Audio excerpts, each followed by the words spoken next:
Good morning, my name is Jacqueline Stevens from Wicked Makeup, and today we're going to be talking about how to prepare and foundation your skin.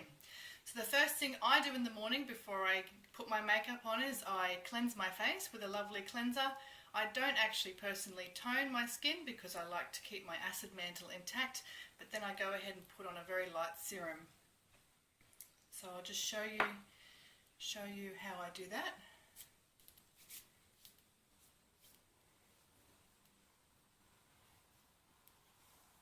And it's lovely and light, so it doesn't feel tacky and it doesn't actually upset the end result of your foundation application.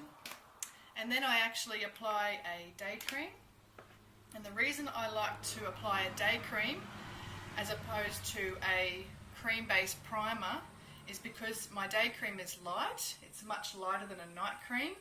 And mine also has SPF 30 in it, which I prefer to use in my day cream as opposed to an SPF in a foundation. So what I would normally do is I would do that 5 minutes prior to applying my primer. But for now I'm just going to fan it for you. So we just dry it off a little bit and give it just a minute to absorb into the skin. Okay.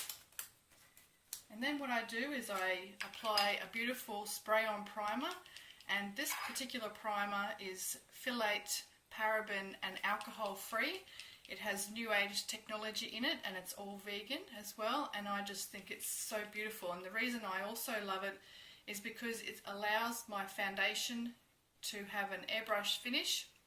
It also fills in all my pores and wrinkles, so it has that effect on the final application. So it just goes on. You put it about 20 centimeters away from your face, and I like to obviously close my eyes, and I like to just spray in a zigzag. And then I put a little bit in my hand, use my fingertip, and I just put a little bit extra, so a second layer around my eyes. And I'm just going to blend it onto my cheeks because I have large pores, and that's just the natural weave of my skin, thanks to my mum and dad. And then I have a couple of lines on my forehead which I've actually been working on with a really nice collagen mask, and also I've been drinking a collagen drink once a day, which has actually reduced my distinctive line in the middle of my forehead about 2/3 so far, which I'm really excited about because I never thought I'd ever get rid of it without interfering with a doctor's needle or so forth, and I wasn't ever going to go down that route. So that's the primer and my serum and my day cream. Now I have my foundation. I'm just going to let my primer sit there just for a couple of seconds. You could even give it a fanning if you want, but I'm just going to give it a moment while I'm shaking my foundation. I like to use the same foundation as the brand of my primer. I will put all the information in links below my video so that you can see the products that I'm using and so forth without having to disrupt the video footage too long, just to make it so it's not so long for you, because you might want to look at this before you put on your makeup every morning, just so that you get plenty of practice. Alright, so I've shaken up my can. Now this product also can spray on. I like to have a little bit more control over it sometimes in the morning, especially if I'm only needing 5 to 10 minutes to put on my makeup. And also it still gives you a beautiful airbrush finish. I'm going to show you how I apply it so I have complete control, but it's a very flexible product, so you can apply it by a spray-on application, you can apply it with a brush, a makeup brush, and you can also apply it too with your fingertips, but you can build it as well. So you can do 1 or 2 or 3 layers depending on how much coverage you need. And then you also have control too about the fact that you might want to only put 1 layer on your under eye area. You might want to build a couple of layers on your cheeks where you have some pigmentation. You might have acne, so you might not need 3 layers on your cheeks. You might just put 3 layers on your chin where you might have some acne, or your forehead where you might have some coming up.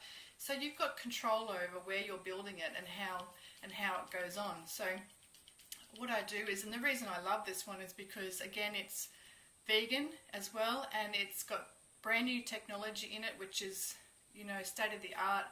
And it also gives you an airbrush finish, and it's also phthalate, paraben and alcohol free, and it's actually waterproof, which is incredible. I mean, I live in a hot climate at least 6 months of the year where we do get lots of humidity, and it's never ever failed me. It loves the cold climate, obviously. Most makeups do, because, you know, they don't heat up and they don't slip. But this one doesn't need to be in a cold climate to be effective. This one is sweat resistant, and it doesn't shift once it's dried. So it's a remarkable product, and in my 18 years that I've currently been doing my career, it is the best product I've actually used to date. So I'm just going to spray a little bit in my hand. This is what I do at home, but you can also use a little tint bowl, or you can use a little, you know, a little Tupperware container if you've got one at home, if you don't have a tint bowl. Okay, all I do is I get my foundation brush, and I do sometimes work from, sometimes on myself, I work from this zone down to the bottom zone, because then you know what you've actually covered. And at least if I've already styled my hair, then I'm not going to have to worry about putting a headband on to catch any overspray. And I have full control over where I'm actually putting that. So I have a little bit of hormonal pigmentation on my forehead, and I'm going to put that product on. And as I'm doing the rest of my face, and this is why you like to work in the zones, because by the time I finish doing my neck and blending it down, my forehead is dry enough to be able to apply a second layer if I need a little bit more coverage.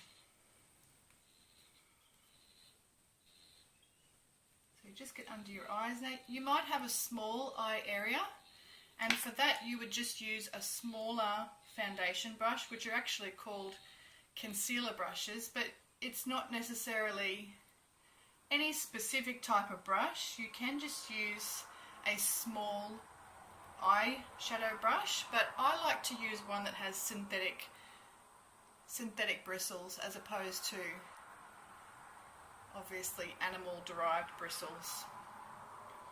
Breaks my heart every single time that you would use an animal derived bristle. Okay, back to my foundation brush, and I'm just doing my cheekbones there, and in my pores, around my nose,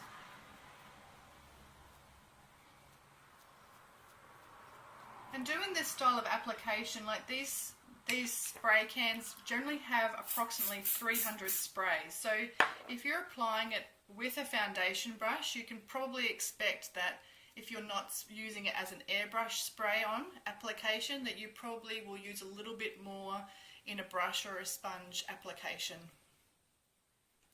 So whereas you might get, 2 months of everyday use out of one can with a spray on application, you might find that you might use it within a month.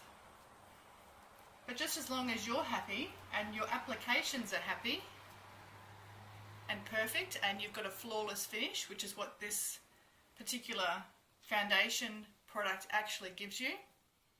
And that, that's a really big topic at the moment. 90% of people, when I actually go and do their makeup, I ask them, do you like makeup? Do you wear a lot of makeup?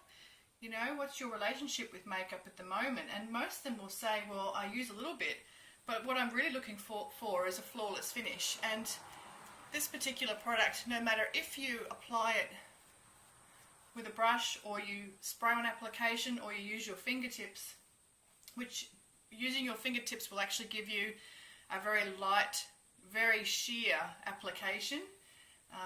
If you're wanting a little bit more coverage or a little bit more opaque, you're better off to use it as a spray on or use a foundation brush. Even though it's still buildable using your fingers, you will naturally get a sheerer application. So you know the hot topic is that I want it to be flawless.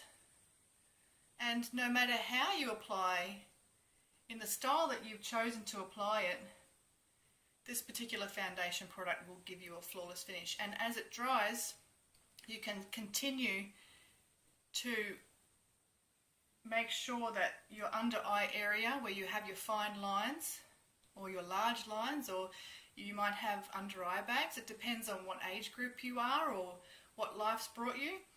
Whatever you've got going on, if you've got a line or a wrinkle or some area that you express yourself that's left a groove, as the product dries, you just want to keep smoothing them with your fingertips, and when it dries, it won't be sitting in the crease at all. It'll be smooth and it will lift that line out and it will lift that crease out, and you'll get a beautiful finish. Now when that's finished drying, I'm going to speed up the process a little bit by using my fan. And it's really nice actually because it can get a little bit hot under these lights. So I'm cheating a little bit and enjoying the fan. Now, when you've finished putting that on, now I'm really happy with that application today. Like, I could possibly do a second or a third layer on my forehead, but just to show you how to apply it, I think that's probably enough for the moment. And you can actually choose to either powder or not powder this product, but in the climate that we're actually currently in here in Queensland, I actually like to give a little bit of powder because I have combination skin. And that's a very healthy style of skin. You know, you get an oilier T-zone and you have drier cheeks.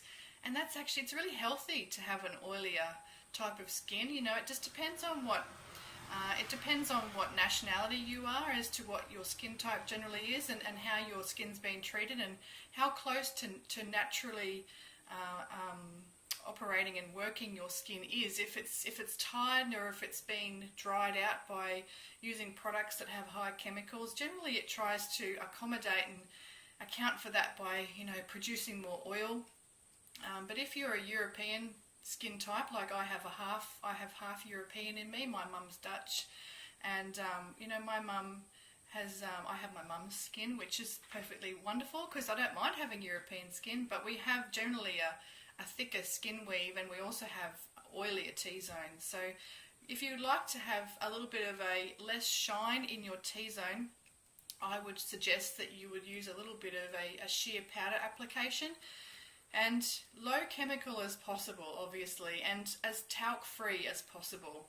My personal two favourites would be the MAC blot powder, which gives you a beautiful sheer finish, and you can use it with a powder puff if you have quite oily skin, so you can actually soak up a little bit of the oil as you're actually applying you're pressing in the powder to actually set the product in its best in that area. Or you can use a brush. So a brush will give you a more natural finish, and you just put a little bit on there, and you don't want to, doesn't matter what foundation you're using, it really matters about if you've got your brush loaded or not loaded, because if you're touching, let's say you're using an oil-based or a wax-based foundation or a liquid foundation of some other brand or description, sometimes those products, they don't like to be touched with a dry brush. You can actually damage them because they never actually set.